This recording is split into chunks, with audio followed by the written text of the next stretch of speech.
안녕하십니까. 추석 명절 잘들 세셨습니까? 지난달에 제가 개인적으로 존경하는 한 분께 안부 전화를 드렸습니다. 안녕하십니까 하고 전화를 드렸더니 안녕 못해 그러시더라고요. 요즘 안녕한 사람 별로 있나 그러시더라고요. 그래서 병원은 잘 됩니까? 그랬더니 평상시 한 3분의 2밖에 안 와 그러더라고요. 그래도 우리 병원은 나은 편이야. 이비인후과는 하루에 7만 원 버는 날도 있고 9만 원 버는 날도 있어. 문 닫는 병원도 있어 그러더라고요. 그러니까 웬만큼 아프지 않으면 병원 안 간다 소리예요. 정상적으로 되는 게 거의 없는 것 같아요. 일상의 삶이 거의 무너져버린 것이 아닌가 하는 생각이 들고 인터넷 열어보니까 보통 사람들이 좀 여유가 있으면 크루즈 여행 꿈꾸잖아요. 얼마나 돈이 많이 듭니까? 그런데 어마어마하죠, 그 여행비가. 그런데 그 터키의 한 그 선박 해체하는 회사가 있는데 그 큰 크루즈선 6척이 고철로 해체하러 들어왔다 이거예요. 이제 뭐 크루즈 여행도 거의 끝난 것 같고 되는 게 없어요. 아마 일어나기는 거의 힘들지 않겠나 하는 이런 생각이 들고 그래서 이 어려운 때에 단순히 코로나가 지나기만을 바라는 것이 아니라 우리가 이 시대를 어떻게 인식하고 이 가운데서 어떻게 우리의 하나님을 드러낼 수 있는지 생각하는 것이 참 중요하다고 생각이 되어집니다. 다니엘서 6장 25절로 28절입니다.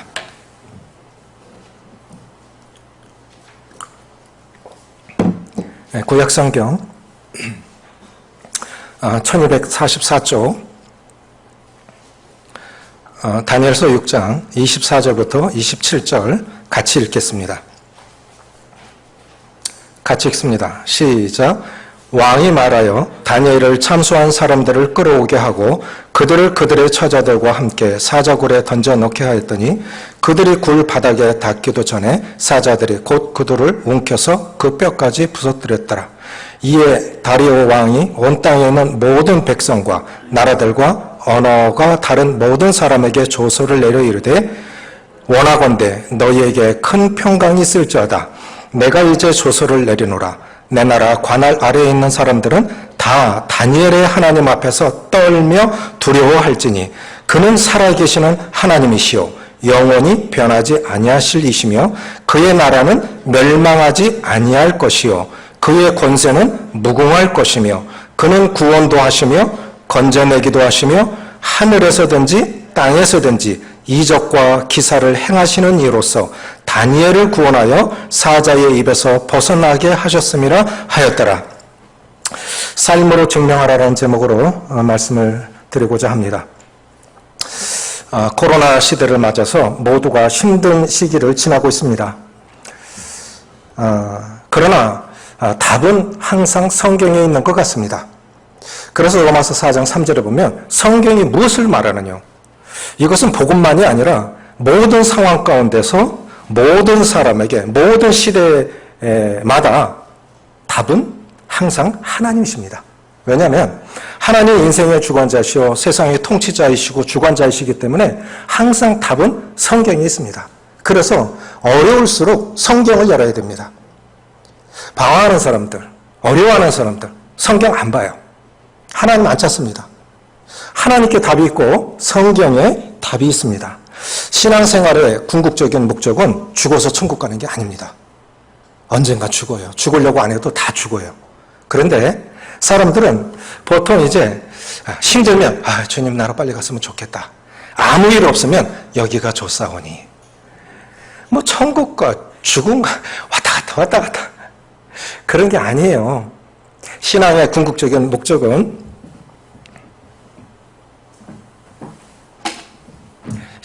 신앙생활의 궁극적인 목적은 죽어서 천국 가는 것이 아니라 그의 나라와 그의 기업을, 그분의 나라와 그의 기업을 확장하는 데 있습니다.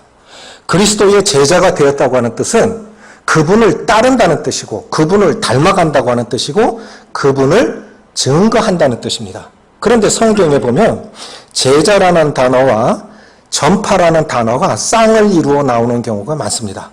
마가복음 16장 마지막 절에 보면 제자들이 나가 두루 전파할세 예수께서 함께하사 그 따르는 표적으로 말씀을 확실히 증거하시니라. 제자들이 나가 증거할세. 그래서 제자와 전파는, 제자와 증거는 동의어예요. 그럼 우리가 그리스도의 제자로 살아간다는 건 어떤 상황 가운데서 은사가 어떻든 상황이 어떻든 내 삶을 통해서 주님이 증거돼야 되는 것입니다. 이 상황 가운데서도 주님이 증거돼야 됩니다. 그런데 지금은 예전에는 우리 교회에 와보세요. 우리 교회에 한번 와보세요. 이거는 다른 말로 하면 우리 목사님 말씀 한번 들어보세요. 건물 볼 게 뭐 있어요? 건물 자랑할 게 뭐 있어요? 어느 교회이든 세상에 얼마나 좋은 건물 많습니까? 얼마나 대단한 사람 많습니까? 우리 교회에 한번 와보세요. 우리 목사님 말씀 한번 들어보세요. 이 뜻이었는데 지금은 그렇게 말 못해요. 그렇게 말하기가 어려운 시대가 됐습니다. 경리에 어떻든 교회에 대해 부정적인 이미지가 너무 이 코로나 오면서 이 안 좋게 이미지가 심어졌기 때문에 이제 교회 와보세요. 그렇게 말하기가 어려운 시대가 됐습니다. 오히려 믿지 않는 가족들이나 이 이웃들이 교회 간다고 그러면 걱정을 하는 시대가 왔습니다. 예전에는 교회가 세상을 걱정을 했는데 이제는 세상이 교회를 걱정하는 시대가 왔어요. 잘못됐어요. 경리에 어떻든 잘못된 거예요. 그 중요한 건 뭐냐면 코로나 시대에 중요한 건 뭐냐면 우리를 돌아보는 인간의 위대함이 어디 있겠습니까? 자기 성찰에 있습니다. 인간이 짐승하고 다르다고 것은 자기를 돌아볼 수 있는 생각이 있다는 것이 이것이 위대한 거예요. 그럼 코로나 시대가 왜 왔냐? 왜 이런 하나님이 허락지 아니하시면 아무 일도 안 일어납니다. 참새 2마리 떨어지는 것도 하나님이 허락하셔야 되는 거예요. 그럼 왜 이런 일이 일어났느냐? 단순히 이 시기가 지나기만을 바라는 것이 아니라 이 시기 가운데 어떻게 우리 하나님, 내 신앙을 드러낼 수 있느냐, 그것이 중요한 것이라고 생각이 되어집니다. 우리 모두에게, 거듭난 모든 성도들에게 동일한 기회가 주어졌는데 그것이 문화의 비유입니다. 10종에게 주인이 10종들에게 한 문화씩 똑같이 주고 와서 각각 어떻게 장사하였는지 각각 알고자 하여 그들을 부르니 어떤 종은 10문화, 어떤 종은 5문화, 어떤 들은 땅속에 묻어뒀어요. 구원받았습니다. 거듭난 성도들에게만 성령께서 주시는 것이 은사지요. 동일한 생의 기회가 주어졌는데 활용하지 않았다는 거예요. 각각 어떻게 장사하였는지 알고자 하여 그들을 부르니 살라고 명하신 것이 생명입니다. 이제 오라고 부르신 것이 운명이에요. 그럼 하나님이 우리 가기 싫어도 하나님이 부르시면 가는 겁니다. 운명. 부르시면 가야 돼요. 각각 어떻게 살아왔는지 알고자 하여 그들을 부르니. 그럼 이런 상황 가운데서 우리가 어떻게 살아가고 있느냐를 살펴보는 것이 중요하다고 생각이 되집니다. 제자들은 잘못된 생각을 갖고 있었습니다. 우리 주님은 죽으러 가시는데 제자들은 이제 한 자리 차지할 때가 왔구나. 그래서 제자들의 잘못된 생각을 바로잡기 위해서 문화 비유를 말씀하신 것입니다. 각각 어떻게 장사했는지 알고자 하여. 우리의 공력이 언젠가 나타날 것인데 주님께서 요한복음 17장 4절에 보면 아버지께서 내게 하라고 주신 일을 내가 이루어 아버지를 이 세상에서 영화롭게 하였사오니. 얼마를 살았느냐가 중요한 것이 아니죠. 아버지께서 내게 하라고 주신 일, 그 자리에서 그렇게 주님 드러내라고 아버지께서 내게 하라고 주신 일을 내가 이루어 아버지를 이 세상에서 영화롭게 하였사오니. 그것이 주님의 고백이에요. 사도 바울의 고백도 뭡니까? 나의 달려갈 길을 마치고 믿음을 지켰으니 이제 후로는 나를 위하여 의의 면류관이 예비되었으니 나뿐만 아니라 주의 나타나심을 사모하는 모든 자에게 아니라. 자, 그러면 이제 우리가 어떻게 하면 이런 상황 가운데서 주님을 드러낼 수 있을까? 말로 전하는 복음은 어려운 것 같아요.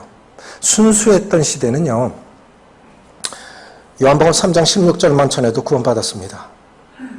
쉽게 사람들이 예수님을 믿었는데 지금은 참 어려운 시대가 됐어요. 요한복음 10장에 보면 이런 말씀이 있는데 요한은 아무 표적도 행하지 아니하였으나 세례 요한이 이가 한 말은 참이라는 그 말을 듣고 많은 사람들이 예수님을 믿었더라. 사실은 이것이 필요한 시대인 것 같아요. 이것이 능력인 것 같아요. 요한은 아무 표적도 행하지 아니하였으나 이가 세례 요한이 말한 예수님, 이분이 말씀하신 것은 다 참이야 라고 말한 세례 요한의 말을 듣고 사람들이 예수님을 믿은 거예요. 그러니까 세례 요한의 인격이 신뢰받지 못했다면 그 말 안 믿었을 것입니다. 그러니까 사람들이 세례 요한을 신뢰했고 세례 요한을 좋아한 거예요. 그래서 복음은요, 복음 이기 전에 관계입니다. 복음 이기 전에 관계입니다. 그러니까 관계 형성이 안 되면 복음 안 들어가요. 내가 어떤 사람인지 얼마 전에 어떤 분 말하는데 야, 교회는 실망인데 자네 보니까 자네 믿으면 맞는 것 같아. 이런 분이 계시더라고요. 사실 그래야 복음이 들어가지 않겠습니까? 너도 잘못됐고 교회도 잘못됐어. 복음 힘들어요. 그럼 힘든 거예요. 복음이 이기 전에 관계입니다. 안 믿어지지만 당신 보니까 당신 하나님의 사람인 것 같아. 안 믿어지지만 당신은 올바르게 믿는 것 같아. 그래야 후회라도 구원받을 수 있는 거지. 당신도 그렇고 교회도 그렇습니다. 복음 전하기 어려운 거예요. 삶으로 증명해내야 됩니다. 그러면 어떻게 이 하나님을 삶으로 증명해낼 수 있겠습니까? 다니엘의 삶을 통해서 살펴보고자 합니다. 다니엘서 1장 1절 2절입니다. 같이 읽겠습니다. 다니엘서 1장 1절 2절 같이 읽습니다. 시작.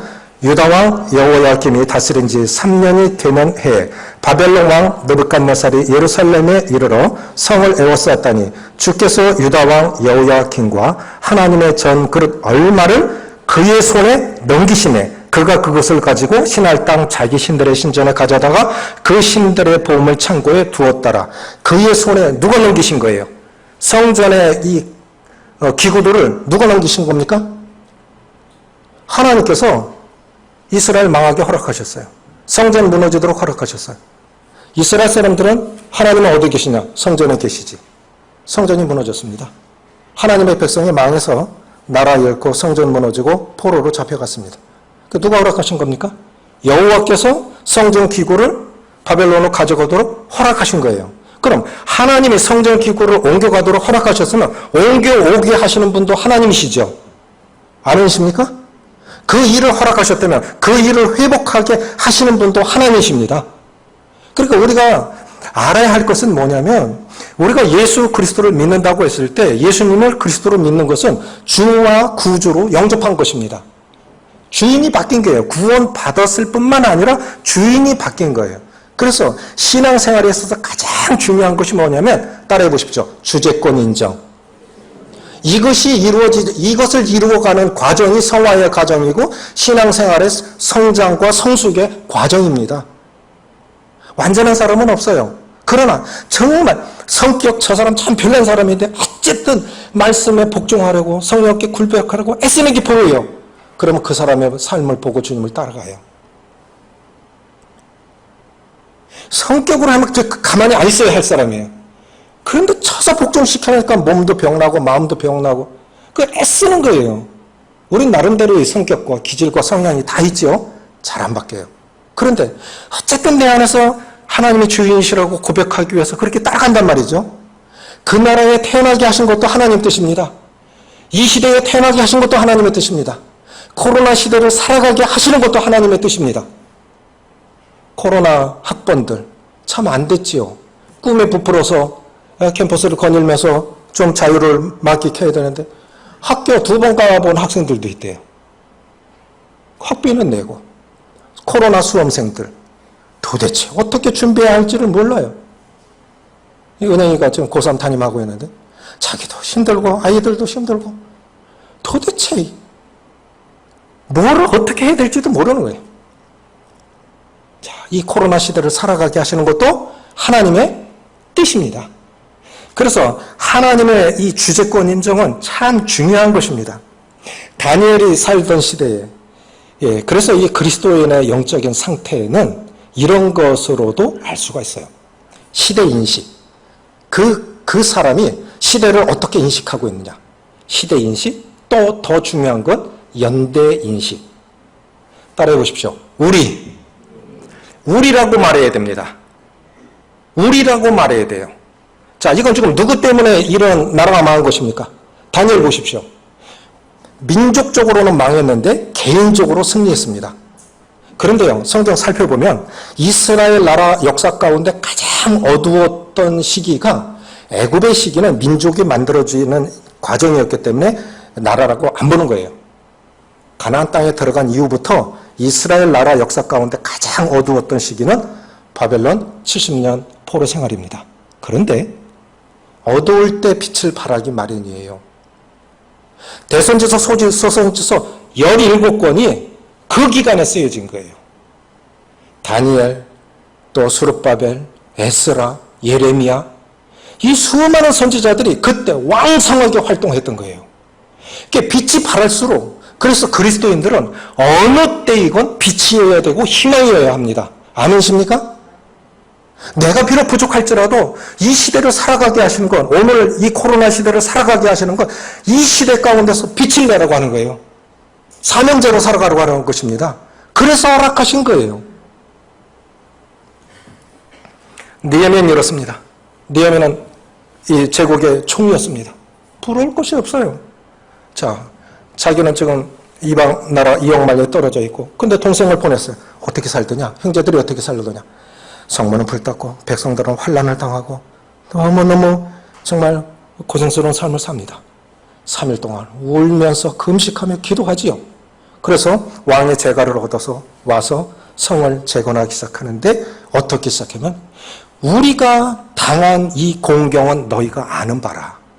뭐라고 말합니까? 따라해 보십시오. 우리라고 말하십시오. 그런데 영적이지 않은 사람은 너라고 말해요. 교회가 어려워져도 너라고 말합니다. 이건 지도자가 잘못한 거예요. 장로들이 잘못한 거예요. 누가 잘못한 거예요. 가정에서도 이건 아버지가 잘못한 거고 이건 어머니가 잘못한 거예요. 네가 잘못한 거예요. 영적인 사람들이 아니에요. 우리라고 말해야 돼요. 우리가 힘들지? 우리가 지금은 어려워. 우리가 기도하지 못했지? 우리가 하나님 앞에 바로 서지 못했나 봐. 우리라고 말해야 돼요. 우리라고 말해야 하나님의 은혜를 베푸십니다. 그런데 이 깨어있는 선지자들, 경건한 사람들은 다 그렇게 말해요. 다니엘서 9장에서 찾지 않습니다. 다니엘서 9장에서 보면 우리가 당한 공경은, 우리는 이미 범죄하여 패역하여 행악하며 반역하여. 우리라는 단어를요, 몇 절입니까? 6절, 5절부터 10절, 6절 안에 우리라는 단어를 13번을 이야기를 해요. 이게 다니엘이었어요. 생각해 보십시오. 자, 왕이, 지도자가 잘못했고 부모 세대가 잘못해서 나라가 망했고 성전이 무너졌고 자신은 포로로 끌려왔습니다. 얼마든지 원망하면서 살아야 할 이 사람이, 소년 다니엘이 80이 됐어요. 한이 묻혔겠죠. 지도자가 잘했더라면 왜 이렇게 됐을까? 부모 세대들이 경건했더라면 내가 왜 포로로 끌려왔을까? 신세 한탄할 수 있었던 소년 다니엘이 80이 넘었어요. 그때 뭐라고 말합니까? 조상의 죄까지 소급해서 우리라고 그래요. 우리가 죄를 졌습니다. 우리가 잘못 살았습니다. 따라해 보십시오. 너라고 쓰고, 크게 보세요. 너라고 쓰고 나라고 읽어라. 이 어느 시인이 한 말이에요. 너라고 쓰고 나라고 읽어라. 시인은 너를 위해서 썼는데 실제로는 내가 교훈을 받는다. 너라고 쓰고 우리라고 읽어야 돼요. 근데 우리는 보통 많이 안 그래요. 그게 문제. 우리라고 말해야 돼요. 하나님이 허락하셨기 때문에. 그래서 그 시대에 하나님께서 그것을 허락하신 하나님의 뜻 가운데서 이것이 이루어졌는데, 지도자가 잘못했고 부모 세대가 잘못했고 나는 없어. 그럼 그 세대를, 그 시대를 살아가는 모든 사람들에게 말씀하신 하나님과 그 사람은 관계가 없는 거예요. 맞지 않습니까? 그 시대를 살아가는 모든 세대들에게, 모든 사람들에게 똑같이 말씀하신 것인데, 지도자 잘못이야, 부모 잘못이야, 네 잘못이야. 그럼 그 사람에게도 말씀하신 하나님은 그 사람과 관계가 없는 거예요. 그러니까 그 사람을 통해서 역사하실 수가 없는 거예요. 이 시대가 그렇지 않습니까? 정부 탓, 누구 탓? 저는 이렇게 생각해요. 왜 이렇게 됐을까? 한국교회가 왜 이렇게 됐을까? 저는 큰 원인으로 교회가 너무 정치화되어 있어요. 강단에서조차도 정치화되어 있어요. 두 번째, 너무 세속화되어 있어요. 너무 세속화되어 있어요. 그래서 교회의 권위가 훼손됐고 교회의 능력이 약화된 것 같습니다. 그래서 이런 시대 가운데서도 여전히 우리는 빛이어야 되고 세상의 희망이어야 되는데, 그러려면 첫 번째 하나님의 주재권을 이해하고 순종해야 됩니다. 요셉도 그러지 않습니까? 잘못한 거 한 개도 없어요. 아버지 심부름 갔다가 형들의 시기에 팔려서 애굽의 노예가 됩니다. 그런데 뭐라 그럽니까? 총리가 됐을 때 당신들이 나를 이곳에 팔았으므로 한탄하지 마소서, 근심하지 마소서. 지금 누가 누구를 위로하는 겁니까? 당신들이 나를 이곳에 팔았으므로 한탄하지 마소서, 근심하지 마소서. 우리가 그때 왜 그랬을까? 그렇게 한탄하지 말라는 거예요. 후회하지 말라는. 하나님이 생명을 구하시려고 나를 앞서 보내셨나이다. 누가 했다고 고백하고 있습니까? 하나님이 하셨다는 거예요. 비록 그건 잘못된 거지만 하나님이 하셨다는 거예요. 다 하나님이 하신 거예요. 다 하나님이 하시는 거예요. 하나님의 뜻에 순종해야 할 이유는 이렇습니다. 첫째, 하나님의 뜻에 순종할 때, 하나님의 주권을 이해하고 순종할 때, 하나님의 뜻에 순종할 때 앞길이 보이기 마련입니다. 아멘이십니까? 하나님의 뜻이 있어서 내가 이런 사람 왜 만났지? 내가 여기 왜 살아? 나는 이렇게 살 사람이 아닌데. 아니에요. 다 하나님의 뜻 가운데 이 땅에 태어났고 살아가지는 것입니다. 하나님의 뜻을 순종할 때 앞길이 열리기 마련이에요. 하나님의 뜻을 순종하지 않으면 앞길이 안 열려요. 막히는 거예요. 잠언 3장 5, 6절에 그렇게 말씀하셨어요. 너는 마음을 다하여 여호와를 신뢰하고 내 명철을 의지하지 말라. 너는 범사의 그를 인정하라. 그러면 내 길을 지도하시리라. 여호와를 인정하셔야 돼요. 그래야 앞길이 열리는 것입니다. 두 번째, 하나님의 뜻에 순종할 때 문제 해결이 됩니다. 왕이 꿈을 꾸고 꿈을 풀어내라 하면 이해가 갈 건데, 내가 무슨 꿈을 꿨는지 모르겠는데 그 꿈이 뭔지 알아내고 해석까지 해라. 모르면 죽인다. 이게 말이 될 말입니까? 지금 그런 상황 속에서 다니엘이 어떻게 합니까? 친구들에게 기도해. 그리고 자기도 기도회로 들어가지요. 그 이상이 그 밤에 하나님이 보여주셨죠. 잃어버린 꿈을 다니엘이 밝혀내지요. 저는 이렇게 생각해요. 그 문제를 허락하신 것은 그 문제 속에서 하나님께서 영광 받으시기 위해서 허락하신 거예요. 그러면 그 문제를 풀어낼 수 있는 지혜도 주시겠죠. 그렇죠? 그걸 하나님이 허락하셨다고 인정해야 그것을 풀어낼 지혜도 주시는 것입니다. 세 번째는 뭐냐면 하나님의 뜻에 순종할 때 형통한 삶을 허락하십니다. 6장 28절에 보면 이 다니엘이 다리오 왕의 시대와 바사 사람 고레스 왕의 시대에 어떻게 하였더라? 형통하였더라. 다 하나님이 하신 거야. 다 하나님이 하시는 거야. 결국은 이것저것이 어우러져서 순경과 역경이 어려워져서 결국은 하나님의 선하심을 드러내실 거다. 하나님의 영광을 위해서. 그렇게 믿을 때 형통케 하십니다. 아멘이십니까? 저는 그렇게 믿어요. 네 번째, 하나님의 뜻에 순종할 때 궁극적으로 하나님의 영광을 드러내십니다. 다니엘의 하나님 앞에서 두려워 떨지니, 지금 누가 말하고 있는 것입니까? 이방 왕이 말하고 있는 거예요. 우리가 하나님 앞에 이렇게 하나님의 주권을 인정하고 바르게 살아가면요, 믿지는 않지만 네가 믿는 게 맞아. 너는 정말 바르게 믿는 것 같아. 네가 믿는 하나님이 맞는 것 같아. 이렇게 말하는 거예요. 복음이 말로 전해지는 거 아닙니다. 역대하 7장 13절에 이렇게 말씀했습니다. 솔로몬이 성전을 지어놓고 기도합니다. 그래서 하나님께서 응답하시고 이렇게 말씀하셨어요. 내가 하늘문을 닫고 비를 내리지 않거나 메뚜기가 토선을 먹거나 전염병이 내 백성 가운데 유행하게 될 때에 내 이름으로 일컫는 내 백성이 그 악한 길에서 떠나 겸비하여 내 얼굴을 구하면 내가 그 죄를 사하고 이 땅을 고칠지라. 이곳에서 하는 기도를 내가 들으리라. 그럼 지금 전염병이 돌고 있죠? 자, 하늘문을 닫으시는 것도 하나님. 메뚜기가 토산을 먹게 하는 분도 하나님. 전염병이 돌게 허락하신 것도 누가 하는 거라고요? 하나님이 하신 거예요. 그럼 우리 생각해야 돼요. 아, 나를 돌아볼 시간이 아닌가? 내가 지금까지 어떻게 살아왔는지를 돌아볼 시간이 아닌가? 이렇게 생각하셔야 됩니다. 하나님의 주권 인정. 그래서 삶으로 증명해내기 위해서 가장 중요한 거 하나님과의 직접적인 관계 속에서 하나님의 주권을 인정하는 거예요. 그리고 또 하나 있어요. 하나님의 주권 인정만 하면 나중에 힘들어서 못해요. 아이고 하나님 저는 맨날 힘든 일만 허락하시고 다른 사람은 저보다 조금 못하게 살아도 잘 되던데 왜 나만 힘들죠? 하나님의 사랑에 의심이 가면 못 견뎌요.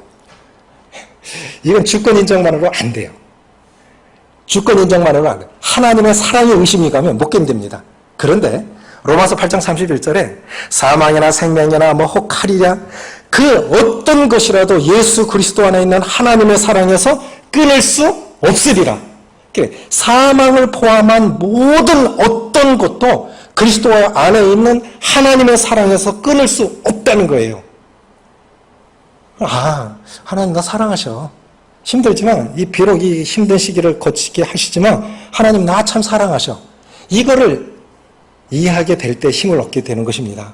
그래서 첫째로 하나님과의 직접적인 관계에 있어서 뭘 기억하라고요? 하나님이 내 주권자이시다. 그래서 하나님의 통치 방식을 그대로 받아들이는 거예요. 또 하나는 하나님 나 정말 사랑하셔. 자기 아들 목숨하고 맞바꾸신 분이야. 이거 기억하는 거예요. 두 번째 뭐냐면 다른 사람들과의 관계를 기억하는 것입니다. 신앙은 결국 두 가지예요. 하나님과 나와의 직접적인 관계 그리고 다른 사람들과의 관계. 그런데 하나님과 나와의 직접적인 이 수직적인 관계의 여부가 결국은 다른 사람과의 관계 여부를 결정합니다. 하나님과의 관계가 바라야 하나님과의 관계가 친밀해야 수평적인 관계가 원만해요. 하나님과의 관계가 바르지 않으면요. 맨날 어려워요. 먼저는 하나님과의 관계. 그럼 다른 사람과의 관계는 어떻게 이 다니엘은 어떻게 했을까요? 다른 사람과의 관계 속에서 10절 같이 읽습니다. 시작. 다니엘이 이 조서의 왕의 도장이 찍힌 것을 알고도 6장 10절 시작. 다니엘이 이 조서의 왕의 도장이 찍힌 것을 알고도 자기 집에 돌아가서는 윗방에 올라가 예루살렘으로 향한 창문을 열고 전에 하던 대로 하루에 3번씩 무릎을 꿇고 기도하며 그의 하나님께 감사하였더라. 자, 이 지엄한 왕의 조소가 방이 나붙은 걸 알았어요. 이제 왕 외에 다른 신께, 다른 대상에게 기도하면 사자굴에 집어넣는다는 방이 붙었습니다. 그걸 알고도 전에 하던 대로. 자, 문 닫아놓고 기도하면 안 보이겠죠. 그날은 지하실에 가서 기도하면 안 보였겠죠. 그렇다고 하나님 안 들으시겠습니까? 저는 이렇게 생각합니다. 우리의 거룩의 기준을 낮추면 희망이 없습니다. 우리의 거룩의 기준을 낮추면 희망이 없어요. 거룩의 기준을 낮추면 자신도 부끄럽게 되고 하나님께 영광이 되지 못합니다. 우리는 그런 코로나 시대에 이렇게 생각하셔야 돼요. 자, 보세요. 옛적에는 건물 중심의 신앙생활을 했습니다. 그래서 대형 교회들은 버스까지 운행해 가면서 사람들을 모았죠. 지금은 어림없어요. 어림없어요. 쉽게 안 벌릴 것 같아요. 그럼 어떠냐? 통계에는 거의 한 30%가 이단 포함해서 30% 정도가 기독교 인구가 줄었다고 그래요. 그럼 이 코로나가 내 신앙이 뭐냐? 내가 지금까지 어떻게 살아왔느냐를 점검해보는 계기가 되는 것입니다. 전날에는 신앙생활이 건물 중심의 신앙생활이었어요. 교회 가야 예배고 사람을 만나야 교제라고 생각했습니다. 이제는 아닙니다. 이제 생각을 바꿔야 할 때입니다. 자, 하나님은 어디 계시죠? 이스라엘 사람들을 생각한 하나님은 성전에 계십니다. 성전이 무너졌어. 그럼 하나님은 어디 계시지? 하나님이 계신다고 생각했던 성전은 무너졌습니다. 그럼 하나님은 어디 계시지? 의심하지 않았겠습니까? 갈등하지 않았겠습니까? 따라해 보십시오. 하나님은 어디나 계신다. 맞습니까? 그럼 어디서든 예배 드릴 수 있는 거예요. 비대면으로 예배 드릴 수 있는 거예요. 지금 얼마든지 이 시대의 문명을 사용해서 얼마든지 예배 드릴 수 있고 뭐든지 다 할 수 있는 거예요. 이제 그걸 받아들이셔야 돼요. 어른들도 그걸 받아들이셔야 되는 겁니다. 얼굴 못 보면 신앙도 나. 처음에는 코로나 터졌을 때는 성도들이 보고 싶어서 눈물도 나고 예배가 처음에 가족끼리 들으니까 생전 주일날 예배 감사치도 안 난 남편이 감사도 드리고 지금은 주일날 예배 비대면으로 안 드려요. 수요일날 기도 안 해요. 말씀 앞에 있지도 않아요. 다 그런 건 아닙니다. 이게 무엇입니까? 신앙에 뿌리가 없으니까 그게 다 드러나는 거예요. 다 드러나는 거예요. 자, 정체성이 무엇입니까? 예루살렘을 향해 청해서 이용만리 떨어져 있지만 비록 공간적으로는 내가 예루살렘에 있지 못하지만 성전 앞에 있지 못하지만 내 마음과 내 영은 예루살렘과 하나야. 그것이 정체성 아니겠습니까? 어느 공간에 있든 어떤 상태에 있든 나는 교회 지체 중에 하나야. 어떤 방법으로든 난 하나로 연결돼 있어. 이것이 정체성입니다. 그래서 건물 중심의 신앙생활에서 이제는 생활 중심의 생활로 바뀌어야 돼요. 바뀌어야 됩니다. 그것이 다니엘의 정체성이었던 것 같고, 그래서 전에 하던 대로 다 알아. 다니엘의 하나님 어떤 사람인지, 그리고 다니엘은 하루에 3번씩 기도했다는 거 다 알아. 만약에 다니엘이 그때 안 보이거나 숨거나 기도 생활을 안 했다. 별거 아니구만. 다니엘이 믿는 하나님 별거 아니구만. 위협받는다고 숨어버릴 그런 하나님? 그런 신앙? 하나님 영광 받지 못하셨을 거예요. 전에 하던 대로. 그러니까 전에 내가 하던 대로 그것이 그 상황이 어떻든 간에 상관없이 그 상황에 맞게 하나님과 연결시키고 성도들과 연결시키고 그것이 지지성입니다. 그것이 정체성입니다. 우리에게 주어져 있는 삶의 자리가 곧 예배자의 자리입니다. 그래서 상황에 관계없이 습관을 유지한 결과로 다니엘의 하나님 앞에서 두려워 떨지니 그랬어요. 이것이 오늘날 우리의 이 교훈으로 받아야 할 것이라 생각이 되집니다. 두 번째는 뭐냐면 이웃에 대한 배려와 헌신입니다. 6장 22절 보세요. 다니엘서 6장 22절 시작. 나의 하나님이 이미 그의 천사를 보내어 사자들의 입을 봉헌하셨으므로 사자들이 나를 상의하지 못하였사오니 이는 나의 무죄함이 그 앞에 명맥함이오며 또 왕이여 나는 왕에게도 해를 끼치지 아니하였나이다 하니라. 오늘날 교회가 비난받고 있는 이유 중에 하나가 바로 이거예요. 대면 예배를 생명처럼 얘기하는 거. 아니 교회에서 꼭 그 건물 속에 예배드려야만 돼? 하나님이 거기만 계셔? 이래서 요거도 먹은 거죠. 이웃을 우리 어디서든 예배 드릴 수 있습니다. 비난받아가면서까지 그렇게 하는 건 잘못된 거예요. 잘못된 거예요. 하나님의 영광을 가리우는 거예요. 상황이 안 되면 먼저 국가가 있고 우리가 있는 거 아닙니까? 이웃에게 어려움을 주면서까지 그렇게 하는 건 잘못된 거예요. 사회학자 로드니 스타크라고 하는 분이 계신데 이분은 비그리스도인입니다. 보통 기독교 서적은 다 그리스도인들, 하나님 믿는 사람들이 쓰는데 이 사람은 하나님 안 믿는 분이에요. 비그리스도인인데 로드니 스타크라고 하는 분이 기독교 발흥이라는 책을 썼는데 정말 신기해요. 이게 뭐냐면 로마 제국 변방에 있던 기독교가 어떻게 로마 중심에 들어올 수 있었느냐. AD 313년에 콘스탄틴 황제가 로마 국교를 기독교로 받아들이면서 유럽 중심 종교가 되죠. 그것이 어떻게 가능했었느냐. 기독교 초기에 어떻게 역사 가운데 기독교가 로마 제국의 중심에 자리 잡을 수 있었느냐는 원인을 이분이 밝혀냈는데 그것이 뭐냐면 그것은 기독교 교리의 뛰어남 때문이 아니라 기독교인끼리 그리고 이웃과의 특별한 애착 관계 때문이다 라고 얘기를 했어요. 뭐라고요? 기독교인끼리. 우리 참 만나면 사랑해. 형제자매라고 불러? 기독교인끼리 혹은 이웃에 대한 특별한 애착 관계 때문이라. 이게 뭐냐면 서기 156년과 251년 두 차례에 걸쳐서 로마의 대역병이 2번 유행을 했대요. 제국의 3분의 1이 죽었대요. 제국의 3분의 1이. 그런데 그때에 그리스도인들이 로마를 떠나지 않고 지금 의료진들이 하는 그 일을 그리스도인들이 했다는 거예요. 그들 결국 그 일을 하니까 자신도 감염이 되어져서 죽어가면서 사랑을 실천했다는 거예요. 그걸 보면서 사람들이 감동을 받아서 다 그리스도인이 됐다는 것입니다. 이해가시죠? 한국 초기에 선교사들이 들어올 때 그랬다고요. 학교를 짓고 병원을 짓고. 그런데 지금 그렇지 않은 거예요. 그러니까 욕을 얻어먹는 거예요. 기독교인들이 이기주의자들. 그럼 어떻게 되겠습니까? 이걸 회복해야 되는 거예요. 이웃에 대한 배려.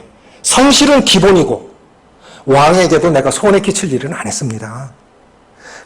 그래서 삶이 능력이 있고 교회의 권위가 회복되고 교회가 능력이 있고 하나님의 영광을 드러내기 위해서는 그리스도인들이 첫째로 성실하게 살아야 돼요. 그건 기본이에요.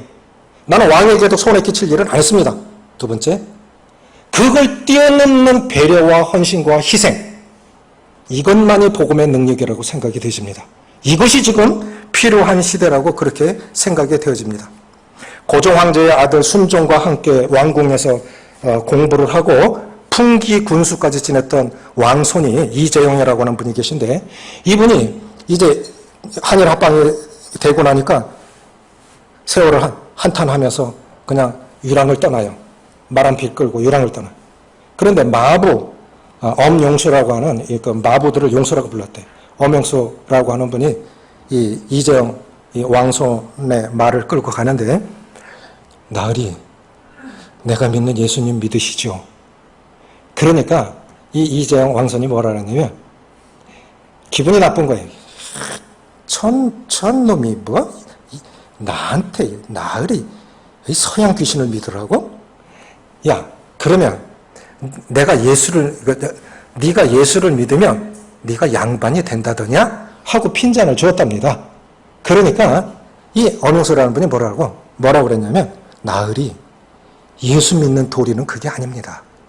예수 믿는 도리는 마부 일 더 잘하는 것이 예수 믿는 도리입니다.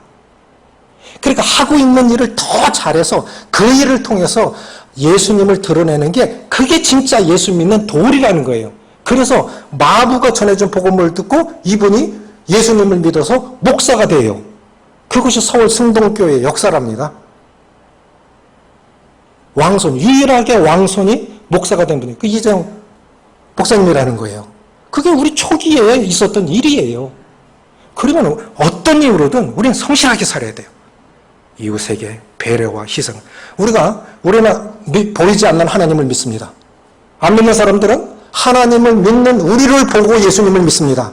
맞습니까? 우리가 편지예요. 우리가 향기예요.